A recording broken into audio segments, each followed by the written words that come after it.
Salut l'équipe, j'espère que vous allez bien. On va parler de ce match Chelsea-Arsenal, plutôt Arsenal-Chelsea.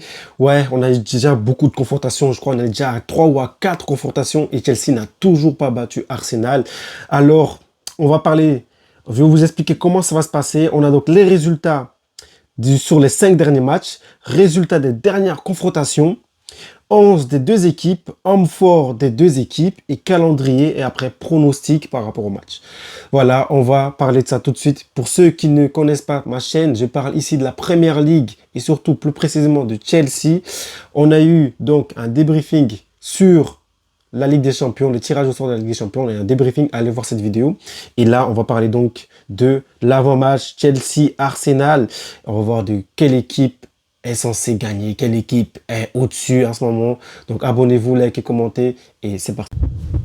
Alors Chelsea n'a toujours pas battu Arsenal cette saison, comme je disais, même en Cup, ils l'ont toujours pas battu. Alors les résultats sur les 5 derniers matchs, c'est tout simplement que Chelsea n'a pas battu Arsenal du tout sur aucun de ces matchs. C'est quand même incroyable et vraiment ça craint parce que ce match-là est très très important pour Chelsea pour même pas sortir du top 5 et surtout pour se rapprocher du top 4. Là, il faut que Chelsea gagne absolument et Arsenal, eux aussi, ont besoin de points, ont besoin de gagner car City aussi, les courses derrière de très près. Donc, c'est un match important pour les deux équipes, tout simplement. Et on va voir tout de suite les résultats sur les 5 derniers matchs. Alors, on a eu le premier match en novembre où Chelsea fait 1-1 face à Arsenal. Rappelez-vous de ce match où il y a même un carton rouge de Caicedo, si je ne me trompe pas, sur une très très grosse faute. Et ensuite, on a aussi eu un match, un 3-2 Arsenal-Chelsea, encore une fois, toujours en Première Ligue. Et Chelsea a encore perdu, toujours de pas de loin. Franchement, les deux matchs, c'est toujours de pas de loin. Et Chelsea a perdu 3-2 encore cette fois en janvier. Et là, encore une fois, en février, début février, rappelez-vous, Chelsea a encore perdu 1-0, toujours de peu en fait, toujours de peu, comme si ça allait arriver à un moment donné que Chelsea va battre Arsenal ou au moins faire, parce qu'il y a déjà un nul. On a déjà fait un nul, mais le niveau n'est toujours pas totalement encore là. Arsenal a toujours cette avance, mais on dirait que Chelsea peut arriver peu à peu. Peut-être que l'année prochaine, Chelsea sera au-dessus ou Chelsea sera peut-être égal à Arsenal. Mais actuellement, Chelsea, c'est un nul. 2 défaites en Première Ligue. Il ne faut pas oublier qu'on a aussi en Cup. Chelsea a perdu encore, là aussi encore une fois, 2 fois perdu. Chelsea a été éliminé par Arsenal, si je ne me trompe pas aussi en Cup. Donc ça fait donc 3 confrontations en Première Ligue. Chelsea perd et en Cup, Chelsea perd aussi. Donc Chelsea vraiment, c'est pas du tout en forme en ce moment. Les 5 derniers matchs de Chelsea, eh bien, Chelsea a donc perdu, comme je disais, donc à Arsenal, les 5 derniers matchs. Chelsea a donc perdu aussi, a gagné, pardon, 3-1 face à Wolves, a fait 2-2 face à Leeds, un match vraiment énervant où on fait 2-2, franchement, ça m'a énervé. 1-4-0 face à Hull, en Cup, et on n'oublie pas non plus le match face à Burnley, encore un nul. Énervant avec un carton rouge aussi par là. Franchement, Chelsea, c'est énervant. Donc, sur les 5 derniers matchs, alors, Chelsea est donc à 2 victoires, 2 nuls et 1 défaite toujours face à Arsenal. Il faut savoir que le mois passé, enfin le mois de février là, la seule défaite que Chelsea a pu faire, c'est face à Arsenal en fait. C'est face à Arsenal. Mais on voit quand même que Chelsea n'arrive pas toujours à gagner ses matchs, ce qui n'est pas normal. Faut pas se mentir, on gagne quand même face à Wolves, qui est l'un des derniers. Mais par exemple, faire un match nul face à un Leeds ou faire un match nul face à un Burnley et gagner 4-0 face à Hull, qui est pas une équipe très forte. C'est un peu bizarre en fait, c'est parce que j'ai l'impression que Chelsea, les joueurs n'ont pas la gestion, ils n'ont pas la gestion, ils savent pas maîtriser. Bon, il y a beaucoup de jeunes, hein. C'est ce qui explique les cartons rouges par exemple, comme on voit, franchement Chelsea, je crois ils en ont déjà 6 cartons rouges déjà. Pardon. Face à Arsenal au match précédent, carton rouge, le 1-1, et face à Burnley ici encore une fois, le dernier match, carton rouge, et si je ne me trompe pas même dans la saison, dans les matchs passés encore, il y a des matchs où ils prennent carton rouge, on a des cartons rouges de Caicedo, je sais même pas combien, des cartons rouges de nos défenseurs centraux, je sais même pas combien, donc c'est un peu n'importe quoi, voilà, et aussi carton rouge de Delap, je sais pas non plus lui aussi. Mais Chelsea, c'est vraiment bizarre. Si on veut gagner une équipe comme Arsenal et commencer à entamer voilà, une suite de battre ces équipes-là, ces grosses équipes, il faut vraiment qu'on arrête de prendre des cartons rouges. Voilà. Première chose, qu'on arrête de prendre des cartons rouges. Deuxième chose, que le petit truc là, on n'arrive pas à passer là pour pouvoir battre Arsenal à chaque fois. il faut vraiment qu'on arrive à le passer. Si on arrive à le passer, ça serait top. Alors, sur les 5 derniers matchs de Arsenal, il y a le match gagné face à Sunderland 3-0, 1-1 face à Brentford, 4-0 face à Wigan, 2-2 face à Wolverhampton et un 4-1 passé face à Tottenham, qu'on a vu le match, le massacre. Tottenham, vraiment, on ne peut pas compter sur eux pour stopper Arsenal, vraiment pas du tout. Une équipe de bouseux là, ils m'énervent ces équipes-là. Mais voilà, Chelsea n'a toujours rien gagné. Mais on a quand même 2 nuls quand même du côté d'Arsenal aussi. Voilà, Arsenal a quand même fait 2 nuls. Donc face à Brentford et face à Wolverhampton, qui sont des équipes qui sont censées être moins fortes qu'Arsenal, en fait, tout simplement. Et surtout, faire un nul face à Wolverhampton, c'est un peu ce qui a sali un peu leur image, entre guillemets, je sais pas, leur chemin vers le titre. On s'est dit, waouh, faire nul face à Wolverhampton, qui sont, je crois, dernier ou avant-dernier, et aller faire aller faire un nul, pardon, déjà à Brentford et faire un nul à Wolverhampton. Mais heureusement, ils se sont repris et ils ont battu Tottenham avec un 4-1 violent, bien agressif comme il faut. Eze a même marqué dans ce match. Ouais, Eze a marqué. Et donc voilà. Donc on voit ici 2 nuls pour Arsenal aussi. 3 victoires pardon, pour Arsenal, 2 nuls. Et toujours comme je vois ici, j'aime pas voir ces statistiques. Je vois le résultat. Et je vois que la victoire contre Chelsea est toujours affichée, en fait. Ça m'énerve, ça m'énerve, ça m'énerve. Franchement, Chelsea est là pour battre Arsenal. Mais Arsenal, il faut le dire, ils sont toujours devant. Ils ont le niveau. Et c'est Arsenal. Ils sont actuellement meilleurs que Chelsea. On va même pas parler pendant 100 ans. Alors, les 11 des deux équipes. 11 des deux équipes. Alors, pour moi, je pense que ça va être la même chose que face à Tottenham pour Arsenal. On commence par Arsenal. Je pense que ce sera exactement la même chose que face à Tottenham. Eh bien, je dirais Raya au goal, Timber à droite, Saliba, Gabriel en centrale, Nkapie à gauche, au milieu, Zubimendi, Rice qui font un travail énorme. Franchement, ils sont top, hein. Je crois qu'ils ont trouvé l'alchimie, c'est vraiment une très bonne alchimie, même si c'était compliqué pour eux pendant ce match face à Tottenham, mais ils ont très bien joué, je trouve qu'ils ont géré, et surtout, on voit que en 10, devant eux, il y a Eze quand même qui a fait un top match, voilà, il a mis quand même un doublé, et on a du côté gauche, côté droit, on a donc Saka qui a fait une passe décisive d'ailleurs, Trossard côté droit, Gyökeres en F, donc c'est un 4-2-3-1 et Gyökeres aussi qui a fait un très bon match. Franchement, ce match, j'ai beaucoup aimé du côté d'Arsenal. J'aurais voulu que Tottenham joue mieux, mais on dirait eux, ils savent pas créer de jeu, ils savent que courir, voilà.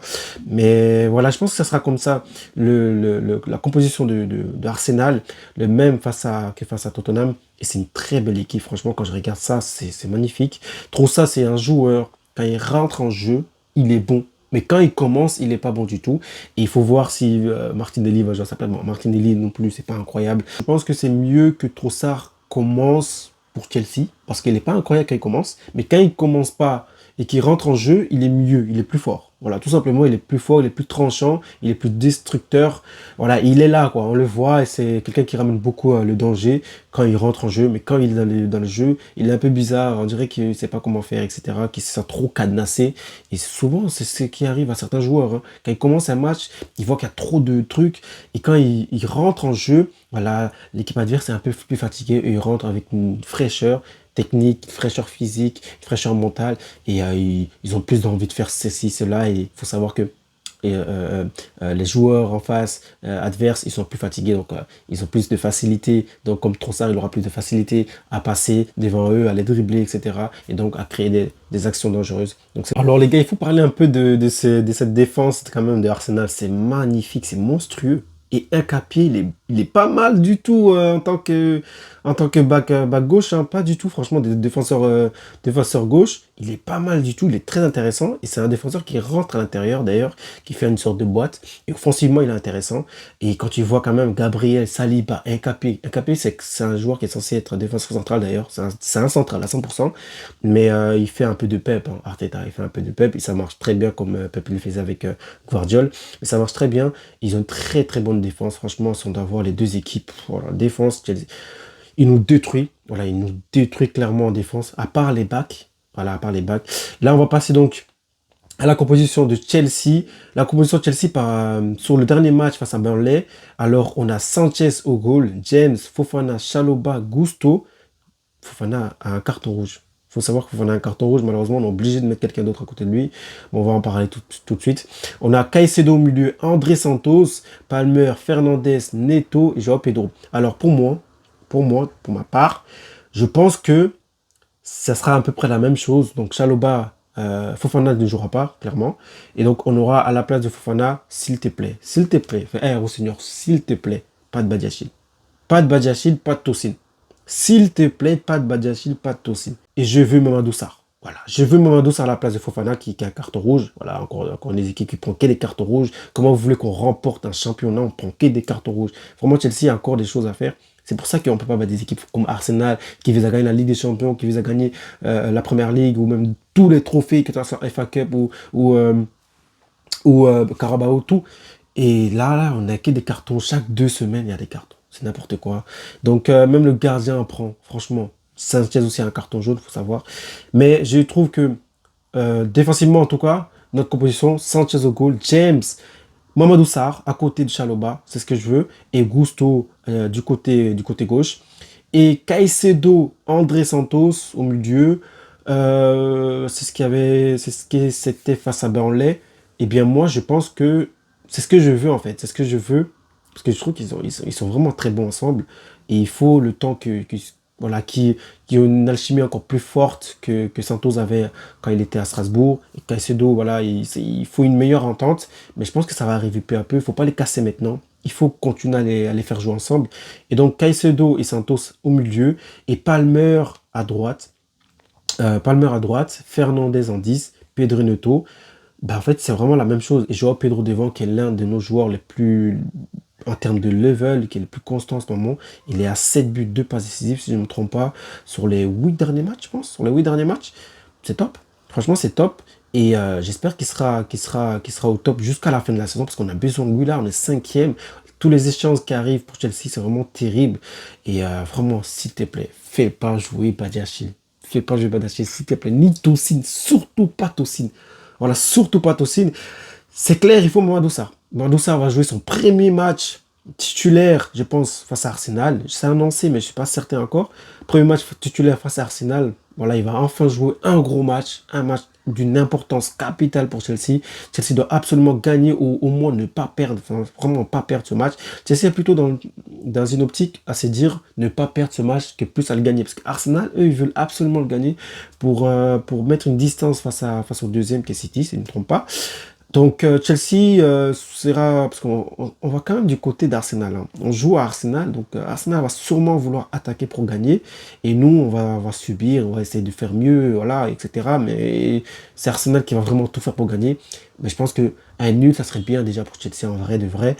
Mais les gars, ça veut dire que toute la saison, on n'aurait même pas battu Arsenal une seule fois. Voilà, c'est ça la réalité, ça veut dire ça.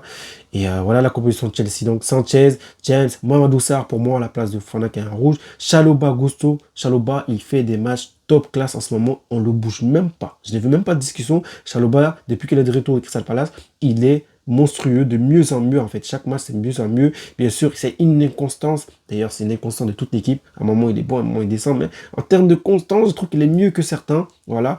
Et donc, Chalobah, Mamadou Sarr, Chalobah central, Gusto du côté droit, du côté gauche, Caicedo, André Santos, je les ai vus, j'ai vu qu'il y a une alchimie qui se construit encore mieux entre les deux, avec les deux, je les ai vus ensemble, et surtout, ils sont monstrueux au milieu, c'est des gars, c'est des arracheurs de balles, en termes de récupération, je trouve qu'on a une meilleure équipe que Arsenal quand même, hein. Je trouve même qu'on a une meilleure équipe que de toute la première ligue en termes de récupération. C'est des récupérateurs de malades.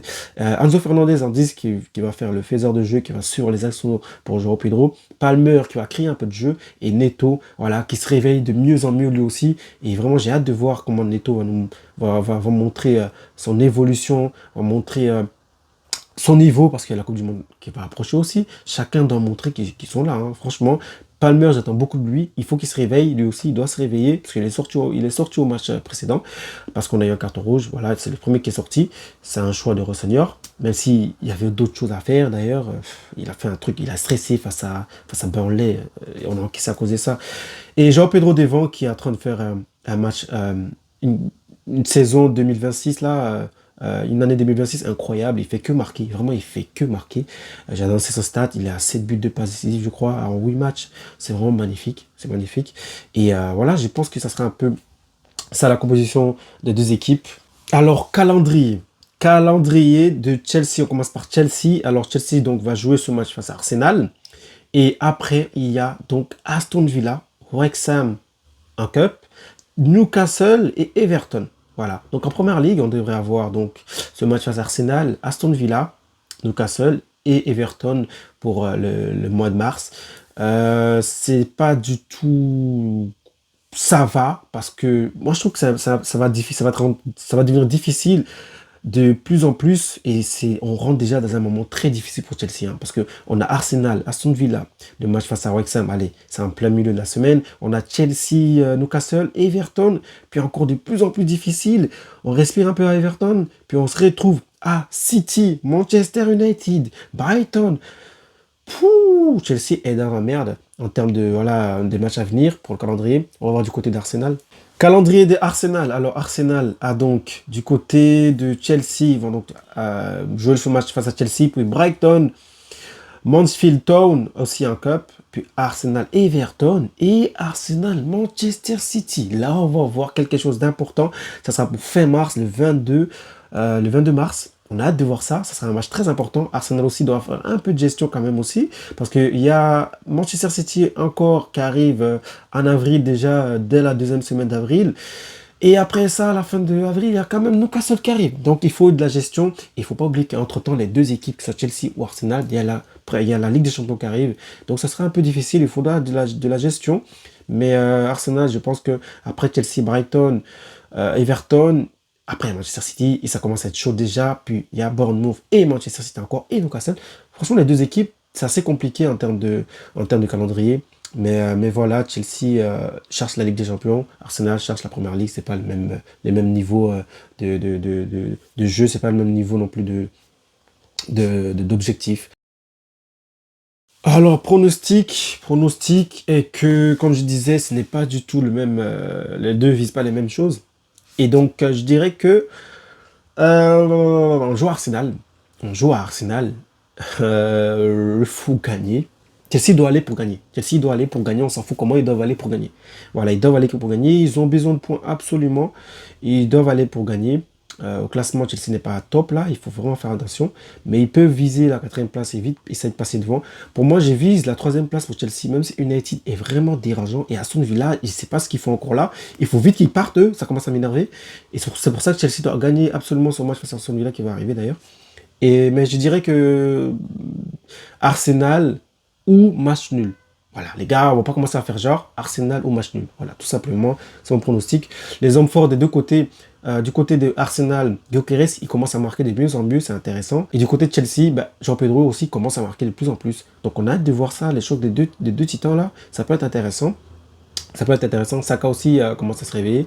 Et du côté de Chelsea, on a Caicedo qui est pas mal non plus. Palmer d'or, hein, donc laissez tomber. Palmer, s'il se réveille pas sur ce match-là, c'est foutu, hein. Il faut que Chelsea cherche à gagner pour espérer tomber sur un nul. Et Arsenal vont tout faire pour gagner. Et eux, ils vont pas espérer un nul. Ils vont espérer gagner tout simplement. Donc les gars, abonnez-vous, likez, commentez et ciao.